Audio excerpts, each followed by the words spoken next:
I want to give you a little bit of background of how this whole book came about. It started probably about 2 years ago in my mind, and I had noticed over the years that that different people had different students over the years at events or retreats or through letters or emails or various means. They would ask me certain questions, and they were often like, well, what do I hear the teaching, I've read some books, I've come to events, what do I do with it? What is it that I'm supposed to be doing? And at first I wondered, that's sort of odd, because my perception was I had always made that clear. But apparently what I realized is I had not always made that clear. It was clear to me. Of course, when we are trying to convey something, what we're trying to convey is clear to us. Whether it's clear to others is not always as certain. So I started to realize that maybe some really distilled, precise way of explaining sort of the real practical application of this teaching would be useful for people. And so my first idea was, well, that will probably be, I wanted to make it very short, very precise. I thought it would take the shape of sort of like almost like a pamphlet or an extended pamphlet, something. It was really, I wanted to be able to, give it to people, to have it be inexpensive enough to just offer it. And as I worked over it over almost 2 years, you wouldn't think it could take 2 years to write a 51-page book, but it did expand beyond sort of a pamphlet or something like that, or a booklet, and it sort of started to become a small book. And then here at Open Gates, at the Sangha, our offices, we started to have a discussion about whether it was possible for us to offer this book. And so we decided that we wanted to do that, that really felt good to us and important to us, and that we had the means to be able to do it. And so as all of you who are listening to this program know, that this book is available online for free. Everybody in the United States that was on our mailing list, we sent one to, which ended up to be some 17,000 books we sent out for free to people in the U.S. We would have loved to have sent them all over the world, but the postage would have been just too much. But it's online for anybody who ever wants to see it. It's there, and it's always available, and it's always hopefully a useful resource. Of course, the book you can always get from us if you want the hardbound cover too. You can always look in our bookstore. But this is where it came out of. This is the sort of background of where this idea germinated within me of really wanting to give something very, very concise, something that was very, very direct. I wanted to have something that was distilled down so tightly that I really couldn't distill it down anymore. And I also wanted it to be very pointed. In what I mean by pointed, I really wanted it to serve the realization of reality, of truth, of the divine. And so I began to write it out, and I had no idea that it would be as challenging to write as it was. There was parts of it that were very easy. There were other parts that took a lot of time. I could never imagine anybody spending as much time as I did to come up with these 51 pages.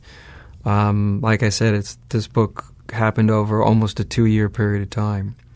And most of that was distilling things down and trying to make them clearer and clearer and clearer and more simple. But there is something else that I want this teaching to convey. Is I've never intended my teaching to be something that I give to people and they just sort of take in, and they either accept it or they reject it, and they just try to understand what I mean by that teaching. I have a sense of teaching that's very specific, and to me, especially in what I teach and what I offer, I have great absolute faith and trust in the truthfulness and the creativity within each human being. That in each human being, within each of you, is something that is extraordinarily creative, that has its own trajectory. Do you see? Because this is the part of spirituality, of life in general, I suppose, but certainly in terms of spirituality. There's a part of spirituality and life that although realization reveals to us that all is one, but although all is one, each expression is very unique. So each person listening to me right now, each one of you is very unique. You got a unique lifestyle. You got a unique story, life story. You've got a unique way that you move through the world, and there's a unique way in which you're going to relate to a spiritual teaching. And so, I think it's really useful to understand that I don't see a teaching as something that's supposed to feed people answers, that's supposed to give them all the answers to something. I see a teaching that's inherently, it's there to bring forth, to bring from what's inside into consciousness in each person that truth, that reality. The journey of that, how that happens, is unique to each and every one of you. There's not a cookie-cutter way to go about it. It's a very, very unique journey for each and every person. And so what I'm interested is not simply in trying to convey my understanding of the teaching, but I see a teaching as something that, a good teaching is something that you work with, that you really make part of your own. And it elicits for you where you are in the journey, spiritual journey, the journey of life. It highlights for you where you're holding on, where you're willing to let go. It highlights for you what you hold as valuable and meaningful, and what is not so valuable and meaningful. So it kind of helps you to get your priorities more connected to your heart, to that very, very deep core of being and essence inside of you. And so, to me, to engage in this teaching, in the way of liberation, this teaching is to engage actually in something of you might even say it's sort of a creative process. You have to find out what the teaching evokes in you, what it means for you right now. Because what it means for you at any point in time may and probably will change as your own realization matures, and your spirituality matures. Then what this teaching conveys and what it elicits from you will change as well. So while on the surface it can seem quite simple, I have found that often the simplest things have a way of living with you.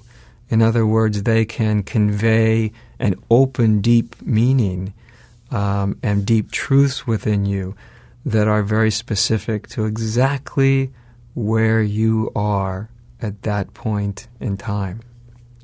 So why I'm trying to emphasize this is because this teaching is not supposed to supplant or take the place of this very creative process within you.